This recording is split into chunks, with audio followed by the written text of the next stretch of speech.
Welcome to Empowered. I'm Elizabeth Naumovski. In order to get ahead in our professional lives, we need to negotiate. Previously, we covered the art of negotiating here on Empowered. But what if I told you that women actually negotiate and ask for higher salaries more often than men, and we're still fighting to narrow that wage gap? Today, we'll find out why getting a better education and promotions at work still don't close the gender wage gap. So what's the answer? Today's topic is debunking gender pay gap myths, and I'm joined by Professor Laura Kray. She is the Ned and Carol Spieker Leadership Chair at the Haas School of Business at University of California, Berkeley. Laura, welcome. Welcome to Empowered. Thank you so much for having me. I am really excited to talk to you about this because there's so much talk about gender pay gaps, and everybody says, oh, no, we're closer, we're closer. You recently published a paper titled Now, Women Do Ask, a call to update beliefs about the gender pay gap. In what ways does this research challenge conventional wisdom about women in salary negotiations? This research fundamentally challenges conventional wisdom about the gender pay gap because we find that women are in fact attempting to negotiate more often rather than less often than men. For decades, it has been accepted in popular press and academic literature that one contributor to the gender pay gap is women's lesser propensity to negotiate. And we're finding that that's not actually the case, that even in a population in which a large pay gap exists, that women are in fact attempting to negotiate more often than men. So as you said, for decades, we've been told that women don't ask for raises as often as men do. How has gender and the negotiation propensity changed over the past few decades? In doing this research, we were able to analyze over 40 years of research assessing people's propensity to negotiate. And what we found is that prior to the 21st century, so up until 1994 specifically, we see evidence that men were reporting attempting to negotiate their salaries more than women. In 1994, that flattened out, that gap disappeared, and it remained non-significant up until about 2007, in which case women actually took over men in terms of their propensity to negotiate. So even though people are negotiating more over time, this gap or this rate of increase is greater for women than it is for men. So how big was the gender difference in negotiation rates among MBA graduates? Because everyone's getting an MBA now. Right. So in our sample of several thousand MBA graduates from a top business school in the US, we found that about 54% of women were negotiating, whereas only about 44% of men were. That's a big gap, actually. And if I didn't know any better, I would have thought that it was the complete opposite. That's right. And we also had an opportunity to ask a nationally representative sample to estimate in this population who's negotiating and whether there are gender differences. And what people thought, so lay intuition, is that about 65% of men are negotiating and only about 45% of women are. So we're getting the exact opposite in reality from what people believe. And if you break that down even further, it's that people are overestimating the extent to which men are negotiating relative to reality. So how did men and women differ in their explanations for the gender pay gap then? Right. So what we find, we look at, sort of two different categories of explanations. One having to do with the choices that women make. Let's say what types of careers they go into. Maybe women prefer lower paying jobs. And we also looked at explanations around, systematic barriers or, implicit bias. And what we found is that men were more likely to explain the gender pay gap in terms of women's choices, and women were more likely to explain it in terms of systemic barriers. And interestingly enough, we also asked them the extent to which they thought that negotiating propensity was a factor. And that was the one explanation that men and women alike agreed on. So when we come back from commercial break, I want to talk about the women's choices that you just mentioned, because I'm sure they are a little bit deeper than what we think of just scratching the surface. So please don't go away. we're going to have a deeper discussion about the gender wage gap.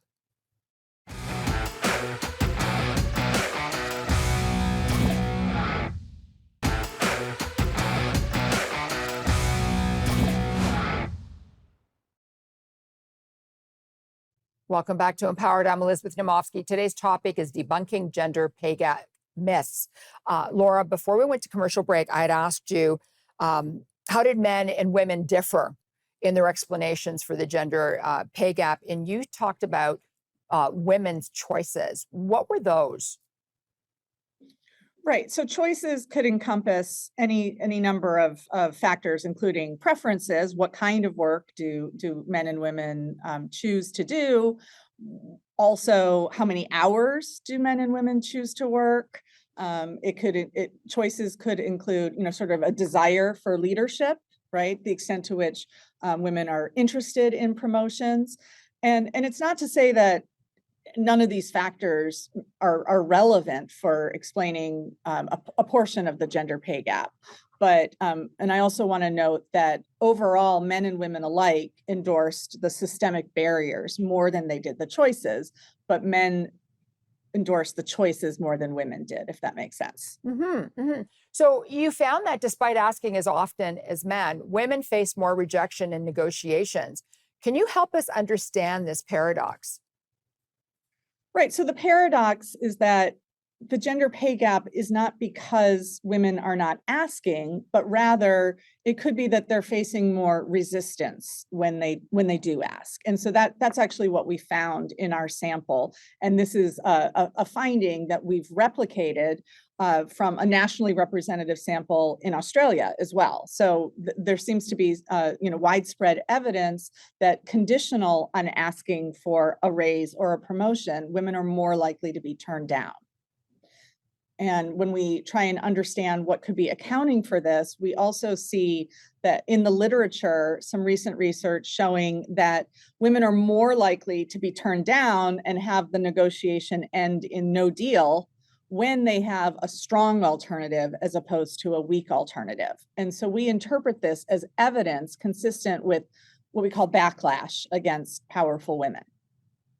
Interesting, because I was just about to ask why. I mean, we're always told to prepare. We are always told to go in and when we negotiate, why we should get a raise or why we should get that And it all comes down to being a powerful woman who knows what she wants. Right. And that's advice that I give to my students and to when I consult, and certainly being prepared and having strong alternatives is going to be the key to success in negotiations. At the same time, if I come in and I am, very confident and demanding in what I'm asking for, that runs against traditional stereotypes about how women are supposed to behave and be modest and be, sort of very giving. And so that can trigger a negative reaction in people that may contribute to this resistance that we're seeing. So it suggests that, I'm hesitant to ask women to walk a fine line and, not ask for what they deserve. But it does suggest that it is a little bit more of a tightrope for women than for men. And that's surprising to me because so many things have changed through life and we're still having to deal with these stereotypes from, many, many decades ago, which is very disconcerting, actually. And it's not helpful. No, it's not. And it's counterproductive, right? And there's also recent research showing that people say they want a communal leader, right? Somebody who's very, warm and giving and caring. And then they subsequently rate women as higher on these attributes. And yet we see women are selected less for leadership positions than men. So I think that collectively, we are not always internally consistent with how we perceive women. And so part of doing this work and coming on a show like this is to raise awareness about these double standards or inconsistencies so that when we're all in a position to say yes or no to somebody who's asking legitimately for something they deserve, that we can check our bias. And I hope that this doesn't discourage the next generation of leaders. I know a lot of women were discouraged during COVID, and they were just like, I can't deal anymore, and walked away from their jobs. But we need to do something that will encourage the next generation of leaders, because we need to get away from these stereotypes. We're just going to be going to commercial break right now, but I want to talk about the fact that, you've done a lot of studies here, and I want to talk about the challenges that women have been facing. So please don't go away. We'll be right back with more of debunking the gender pay gap.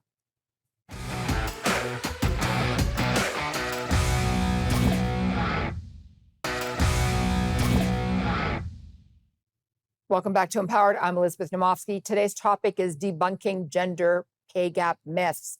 So Laura, your research challenges the popular women don't ask narrative. How might believing women don't ask hold women back? That's an interesting question. I mean, I have no doubt that when the original research was conducted, demonstrating women don't ask, that it was with the best intentions to support women and give them the tools that they need to succeed.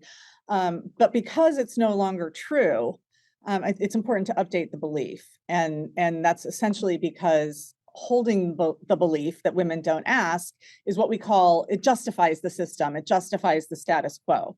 And so it essentially blames women for their plight. And so we want to make sure that people see that as no longer true, right? And that they can focus on, how they're asking or what they're asking for, and making sure that they're as prepared as possible, as opposed to just, focusing on something that isn't actually a problem anymore. So then what should women who are currently negotiating their salaries take away from your research? How can this help them?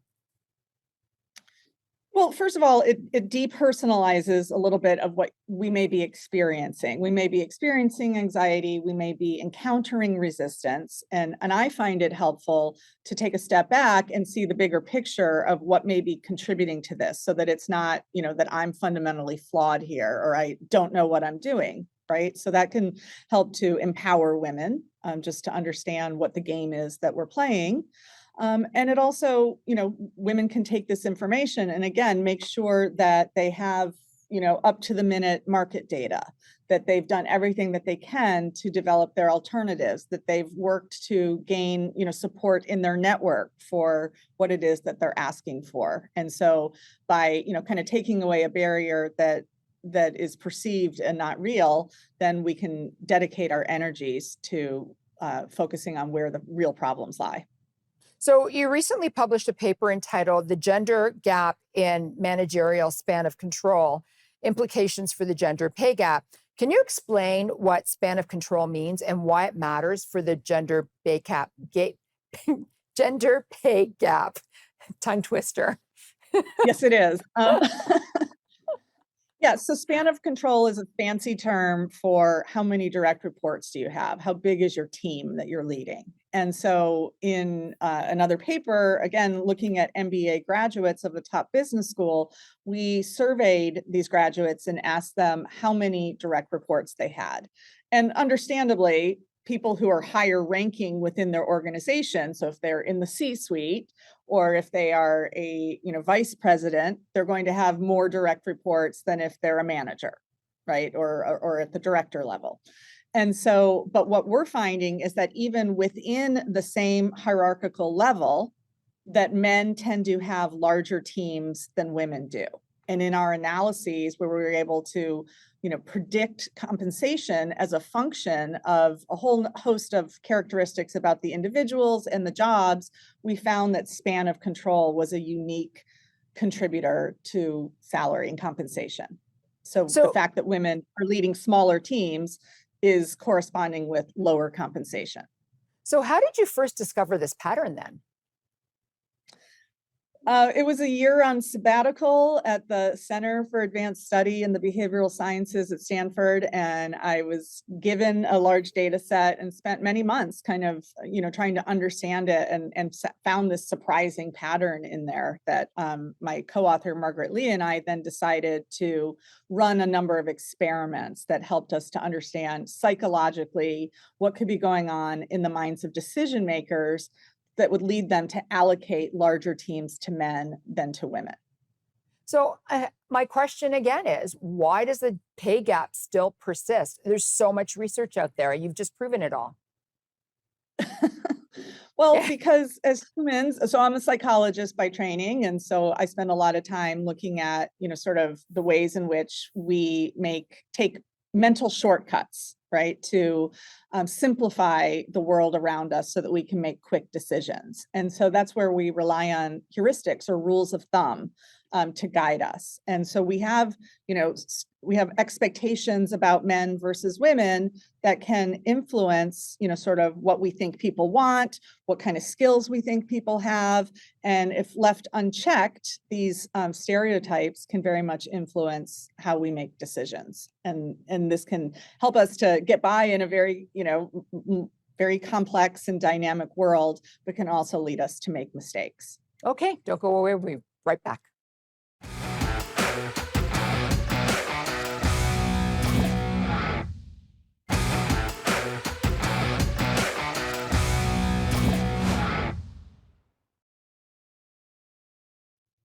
Welcome back to Empowered. I'm Elizabeth Naumovski. Today's topic, debunking gender pay gap myths. And I'm joined by Professor Laura Kray. She is the Ned and Carol Spieker Leadership Chair at the Haas School of Business at the University of California, Berkeley. Laura, this is so important. What advice would you give to organizations that genuinely want to close their gender pay gap? That's a great question. And it's something I've spent a lot of time thinking about. Oftentimes the research begins by spotting a problem or a deficit. And then it's incumbent upon us as researchers and practitioners to devise solutions. And so I would say that for organizations that genuinely want to close the gender pay gap, with respect to our discussion about the propensity to negotiate and who's being told yes versus no, I think that organizations that systematically track this in a database, asking decision makers to justify why they said yes or no, could lead to the discovery of patterns that are, problematic, that could be rectified. That would be one piece of advice. And along those same lines, right, we want to make sure that organizations are paying attention to how they go about assigning new employees, for example, to which team. And are we actually tracking, span of control? And are we making sure that span of control of an actual manager coincides with their preferences, and that we're being given equal opportunity to women and men to lead those larger teams that people tend to perceive as particularly challenging and worthy of high compensation. So where do you see your research on the gender pay gap leading next? And what questions still need to be answered? Right. So I'm doing work now on the gender pay gap. And unfortunately, the gender pay gap is largest. So we know this from Claudia Goldin's research, who recently won the Nobel Prize in economics on, studying the gender pay gap. We know that the gender pay gap is largest at the highest end of the income distribution, right? So it grows over time. And it's the greatest for people who are, let's say, at the 90th percentile of incomes, as opposed to, the 60th percentile. And so what that means is that if we want to close the gap, we really have to understand the experiences of people who are at the highest levels of organizations. And so that can be a very challenging population to study. Not only are they busy, but organizations are probably most protective of information around their top players. So we need to, track longitudinally over time how people move through organizations. We need to understand how the dynamics within teams influences things like span of control, right? It could be the case that women end up with smaller teams because when they lead larger teams, they're encountering more resistance from their team members. So there's evidence to suggest that women have a harder time delegating because people push back on their requests more. So there's really, I mean, I could study this probably for the rest of my career and will still be uncovering opportunities to gain knowledge and to offer, sort of roadmaps for how organizations can do it better. So we have less than a minute. This entire show has gone by so quickly. How do we break these stereotypes? What do we do to change them and start having them grow in the proper direction? Right. So, step number one is raising awareness. So people have to understand how, even very open-minded and egalitarian people fall prey to stereotypes, myself included, yourself included. Mm-hmm. So we need to understand that there are two systems under which we make decisions and we perceive people. One is this automatic, sort of taking shortcuts the stereotype way, and the other one is a more deliberative route. And so if we can encourage people to be more systematic and to consider the opposite, to look at counter examples and highlight them, to make sure that we create an environment of psychological safety around us so that we can challenge each other when we're endorsing stereotypes in a way that doesn't destroy relationships.